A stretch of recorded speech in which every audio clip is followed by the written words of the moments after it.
welcome back to my channel. Today I'm going to go through what I'm taking in my festival bag. I am going to go to Reading Festival in approximately 2 weeks time now, so I'm super duper excited and I'm just trying to get everything ready, and I thought a video might help you guys out if you go to a festival in the future or if you are going to a festival this year as well. Just before we jump into the video, I just want to address that my bed is not made in the slightest. In fact, everything is being chucked off of it. That is because I tried to make my bed this morning and my little baby Paris, my little French bulldog, she's very sleepy and she doesn't want to move. So I just left her. So you can see here, she's just asleep on my bed and all of my bed is on the floor. But when she's so beautiful like that, how do you expect me to move her? So that's the reason basically. But without further ado, let's get on into the video because I have a lot of things to cover, so I want to try and keep this as fast paced as possible. So we're going to start with the category of before you go. So you want your tickets if you're thinking of a festival in the future. If it has an early bird, I highly recommend it. It means you can get the best camping space, you can choose where you want to be, and also people who come a bit later, like I've seen people camping in bushes of stingy nettles in the middle of the walkways, so it's just best to get there as early as you can, and also you know that you're camping in a nice place which is not right next to the stinky toilets. Then, whether you have an early bird pass or not, I would recommend planning on where you want to camp so you can head straight there. You're not dawdling all around the camp because it can be huge. So you want to plan which area you're going to and approximately where you want to camp. Depending on how close or far away you live to Reading, it could be a long drive. It will take us about 2 to 3 hours to get down to Reading because we live in Birmingham. So we're probably going to pack the car the night before. I really recommend this because it just means you know that everything is in the car and you can just get up, get ready and go in the morning, so you can try and be at the front of the queue. And the last one to think about for before you go is planning to meet up with your friends before driving the entire way. So we always go with another couple and we will probably meet up for breakfast, then all drive together so that we arrive at Reading at the same time. We can be parked next to each other and then we can just set up our camp. Now, if you've clicked onto this video wanting a list of everything that you want to take, then this part of the video is for you. So this is the what you need category. So, to start with, I recommend a big backpack like this. So this is kind of like a D&V style backpack. It has more pockets than you will ever know. I'm going to put this back down because I've got a load of stuff in there and it's very heavy. Yeah, so that is a huge backpack, but literally it goes from like the back of my head to like my bum. It is such a big backpack, you can fit so much in there. If I take a backpack because obviously it is a big field at the end of the day. It might be muddy, so it is easier to walk with it all on your back, rather than trying to drag along a suitcase which will get caught on all the grass. But I just go for a big ass backpack and it does the job. You are going to need a tent. Consider how many people you are going to be having in your tent. So for me and my boyfriend stay in one tent together, so we have a bigger one. I think it is actually a 4-man tent, but it fits the two of us perfectly. We have a little bedroom section and then kind of more like a living room section, so we have a lot of storage space in there as well. Along with the tent, you are going to need tent pegs so that you can put all your guidelines out and keep your tent upright. One thing I would recommend about tents is try setting it up in your garden or in a park somewhere, just so that you know how the tent goes up and how the tent goes down, So within your tent you're going to be sleeping, you want a sleeping bag and you want a roll mat. A roll mat is kind of similar to a yoga mat but just a little bit spongier. It just means that you are not sleeping directly onto the floor. It isn't the best in the world, but it does make it that slight bit comfier for you to try and fall asleep. And then with your sleeping bag as well, try and get the cosiest one you can. Because trust me, on the nights and on the evenings when you're trying to sleep or you're trying to get warm, you will want a warm sleeping bag. Sometimes I sit outside around the fire in my sleeping bag because I am so cold. Camp chair, that's the next one. I do recommend a camp chair. You will not be in the arena all the time. At Reading Festival, the arena opens at midday, so obviously in the mornings. You will want somewhere to sit, which possibly is not the floor. You will also want a light or a torch of some description if you wake up in the night and you need something, or if you need to go to the toilet. It is really helpful to have some form of light so that if you are walking over to the toilet or something like that, you can see where all the guidelines of the tents are, because they are so easy to trip over. So this is the light that I like to take with me. It's really rugged, it's really solid. I don't think it's going to break anytime soon. And it's just like a little lantern, so you can have it hooked up to the ceiling of your tent if you want. But you just pull it and then the light comes out like that. It is LED lighting as well, so it makes it really bright and really easy to see what you're doing. So next on the list is disposable barbecues. We like to take burgers and sausages and different things like that to cook on the barbecue. It is a nice thing to have for your tea, especially if you are an early bird ticket holder. You will need to feed yourself on the Wednesday night and the Thursday night. There is little food trucks around, but the majority of the food trucks are in the arena, and that does not open until midday on Friday, so make sure you think about that. You could consider a food box for your meat so it doesn't get all gross just in the normal day-to-day heat. And you will want a lighter or matches or something to start the fire, start the barbecue if this is something you wish to do. This next one is completely down to your own opinion, but we like to take a gazebo. It is just kind of like a nice little area for us all to gather during the day or during the morning. And fingers crossed, touch wood, everything like that. We are hoping for the best weather possible, but if it is not, then that means that we do have that extra little bit of shelter as well to sit outside and be together rather than just stuffed into our own separate tents. Again, this is another one that is completely up to you, but we take a flag. So there are quite a few flags that people take to Reading Festival. It is just such an easy way to find your tent. So if you have a flag above your tent, it just means that you know where your tent is, and it is so much easier to find, especially if you have had a few beverages. The next one is food. You are going to need food there. Like I say, the Wednesday and the Thursday there are little stands about, but majority you will be feeding yourself because all of the main food stands are in the arena, which doesn't open until Friday.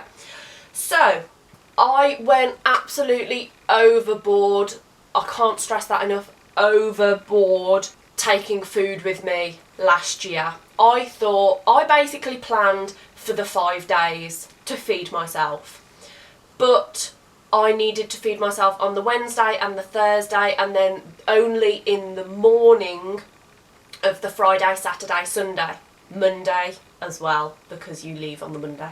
So this year I will be taking a lot less. Mostly I take snacks, but breakfast is the most important thing for me to prioritise this year, because I will still need breakfast every single day of the time that I spend at the festival. You are allowed off-site as well, so if you do want some food cooked by somebody else, then you can go and do that as well. But obviously a lot of people do have that same idea, so queues can be really long.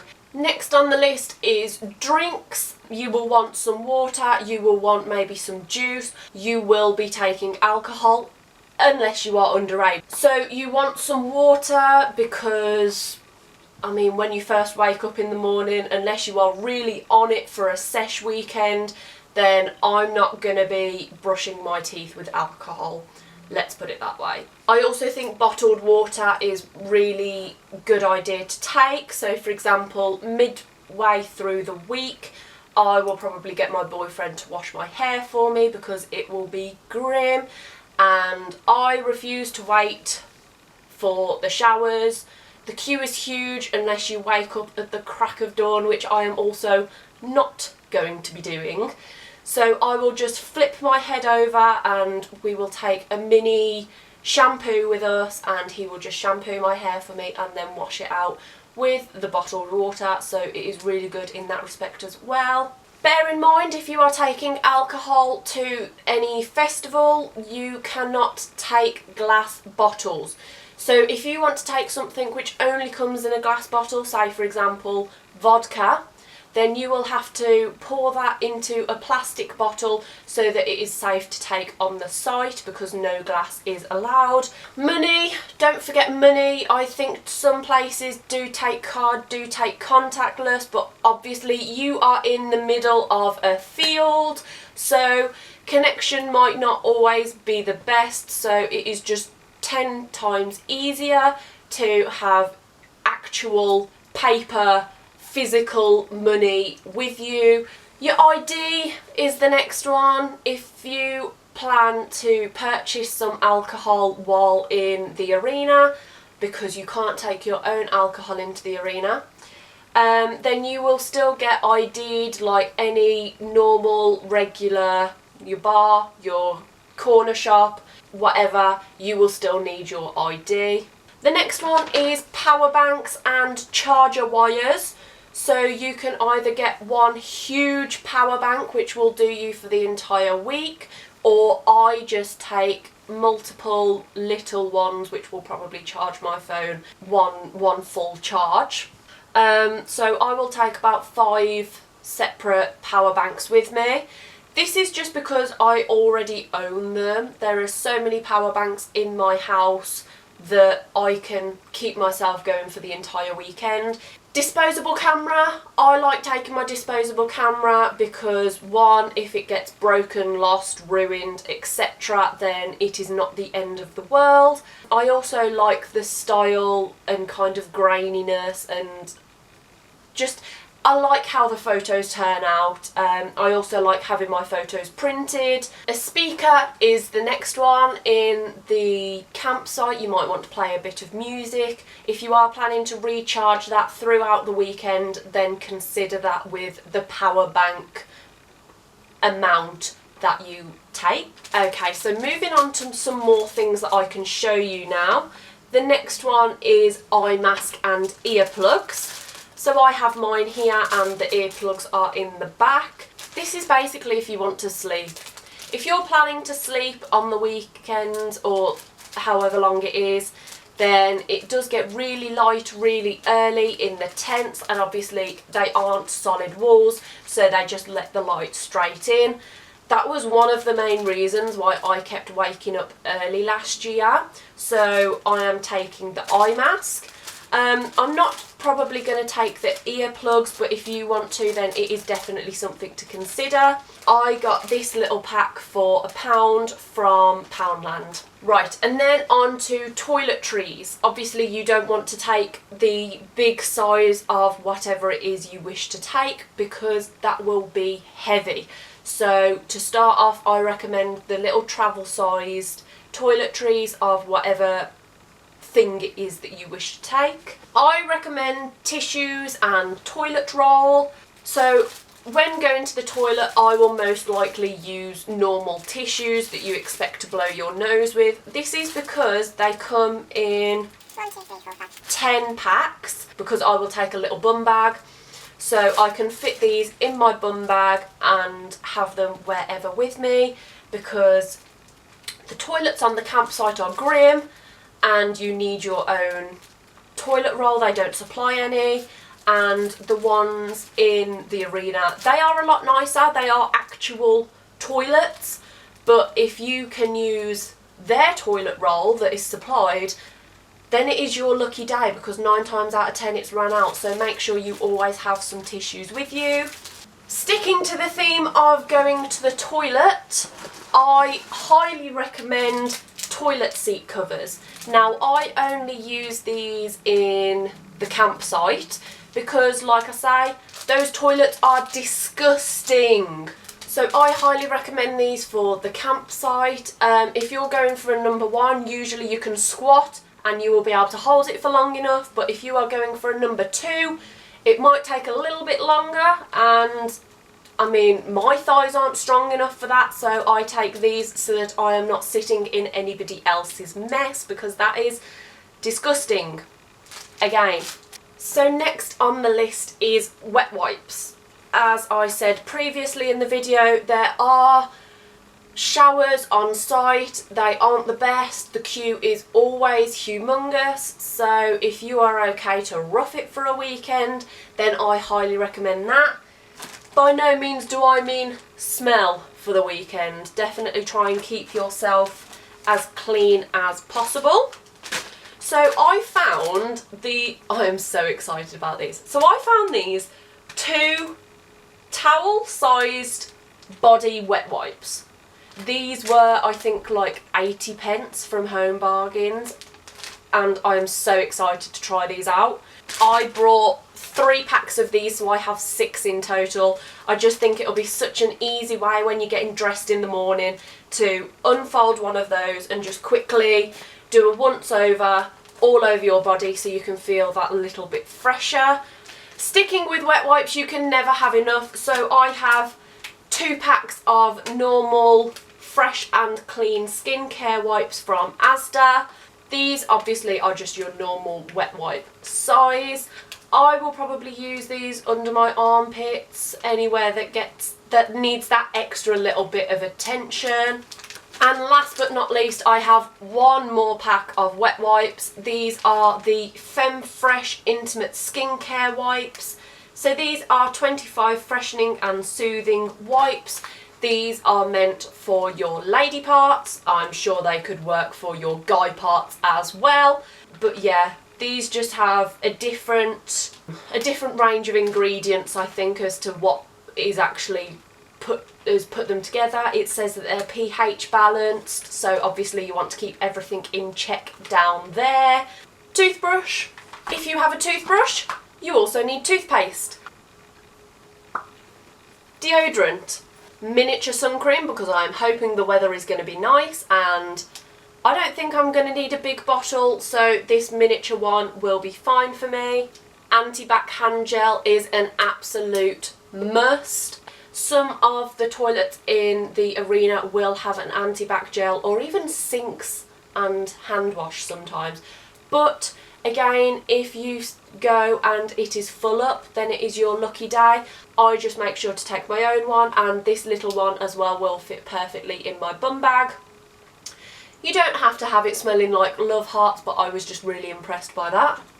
Dry shampoo is an absolute must, so you can just spray it in, give it a bit of a zhuzh up, and then it doesn't look like you haven't washed in a week, so winner. I then also recommend having kind of like a mini medical kit. So I take hay fever tablets, ibuprofen, and just some plasters as well. You never know what's going to happen, so I like to be prepared. Bin bags. This is a little roll of 6 bin bags because I don't want to take one that is so thick. 6 bin bags will do the job. Obviously you can just tie it to the side of your tent. We usually tie ours to the side of the gazebo, just so we can try and keep our rubbish in order. Okay, so next in my bag I have this Bangle flask. I did mention earlier that you're not allowed to take alcohol into the festival, so I don't know if I'm going to use it, I don't know if I'm going to take it, but I got gifted it for Christmas, so I think I might just give it a whirl, see how it goes. You never know, we'll see. So this is the last kind of toiletry item, but girls, I promise you. So this is a Shiwi, and basically it is a funnel for your vagina. As funny as that sounds, this is a lifesaver. If you're just going for a number one, especially in the camp toilets, they're gross. You're going to want this because you don't want to sit down on that seat as much as possible. I feel really awkward talking about this and kind of admitting that I have one, but it did really help out. Yeah, you can get these in a lot of places. I think this one was actually from the pound shop. You will want to take a towel even if you are not planning on going to the showers. If you're having a kind of festival style washing your hair like I described earlier, you will still want to dry it with a towel. If the heavens open and you get absolutely soaked, you will want a towel, so just take a towel. Makeup, obviously take whatever makeup you wish to take. I recommend taking your old stuff. Do not buy that brand new YSL whatever to take to a festival, because if that gets smashed or if anything happens to it, you will be distraught. So keep your nice makeup at home. If anything's close to hitting pan or has hit pan, I recommend taking those, and just anything that's easily replaceable, so like a drugstore mascara, etc, etc.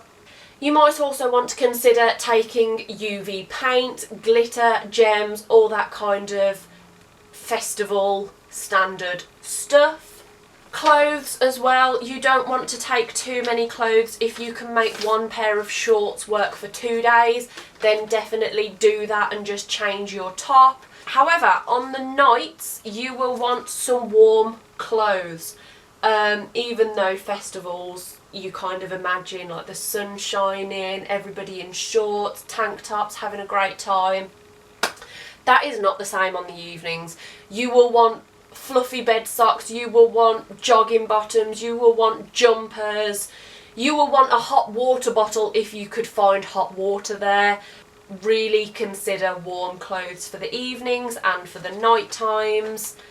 In regards to shoes, I would take some trainers which have that kind of wipe clean material. I usually use my Nike Air Force Ones, the big white chunky trainers, because you can just get a wet wipe on those, clean them off, job's a good un. If you are going to Leeds, it is usually a lot muddier than Reading, and obviously places like Glastonbury and Download Festival, they are kind of notorious for being muddy festivals. So if you're looking at this video in regards to one of those, then I would recommend your wellies. But Reading Festival, 9 times out of 10 you should be okay. If any of you guys noticed, on my bag I have this orange plastic ball here. I think I got this for like £1.50 from Asda. I'm not going to undo it, but basically on the inside of this plastic ball is a rain poncho, so I could attach this to the bag that I take into the arena. Just, it's really easy to have just clipped to you somewhere, so that if you were in need, then you can just crack this open and get your poncho out. And lastly, on the clothes section, I will be taking my bum bag. This just means that in a crowd full of people, I know where all my stuff is. It is right here. It also means that you're not carrying a bag, so if you put it down and forget to pick it back up, chances are you will not find it again. So then this just means that you will never lose your bag either. So that is what I'm taking to Reading Festival, although other things to consider, which I might not be taking but think are not a bad idea, is an old phone, so that if it gets wet, scratched, damaged, you still have your normal phone at home with nothing to worry about. If you want to take an actual digital camera, you could take an old one, so again, if anything were to happen to it, it's not the end of the world. Old clothes, if they get dusty, dirty, muddy, puked on, I don't know, it's possible, then it is not your brand new whatever brand that you spent loads of money on. It is not that top. That top is still fine at home, and you've just wrecked something from Primark which cost you £2. Nail extension length. I have nail extensions, acrylic nails. When I next go to get my nails done, I will have a shorter length because I don't want to be catching it on everything, and in the middle of a field I might need to use my hands, use my nails, and so there is a lot of things to catch these on. I don't really fancy ripping my nails off, so I will be getting a shorter nail length. Duct tape is another one. If anything happens, you can fix almost anything with duct tape. And for the girls again, think of your period. It is not fun going to the toilet on a normal day at Reading Festival. So if you are on your period, then that can just make the situation a whole lot harder. I am on the pill, so I can take an extra month and miss my period if it were to fall on the dates, and just have kind of like a worse one in another month's time. So you've got that option, although you can go to the doctors and ask, I think it's for a week-long pill, and it just prevents your period from coming on the week that you take the tablets, and then obviously when you get home you can let Mother Nature do its thing. So that is everything from me, guys. This is what is in my Reading/festival bag. Obviously I will be taking food as well. I did kind of run through that one, although I didn't actually show anything because this video will be going up approximately 2 weeks in advance. I don't want to buy my food too early and then it's all grim by the time I get to the festival. I will also be vlogging Reading Festival, so make sure to keep an eye out for that one. I will be showing you everything I can. I will also probably do things that might not be on the internet yet, so things like showing you the toilets, showing you what might not be the most glamorous side of festivals, but it will be a real vlog. You will get a real feel for what a festival is like, the good, the bad, the ugly, all of it. So make sure to keep an eye open for that one on my channel in a few weeks' time. Thank you for watching this video, guys. Make sure to give it a big thumbs up if you liked it. Comment down below if you have any tricks or tips for festivals so that we can all kind of help each other out, and maybe you've thought of something which I haven't. Enjoy your festivals if you are going, guys, and I'll see you next time. Thanks, guys.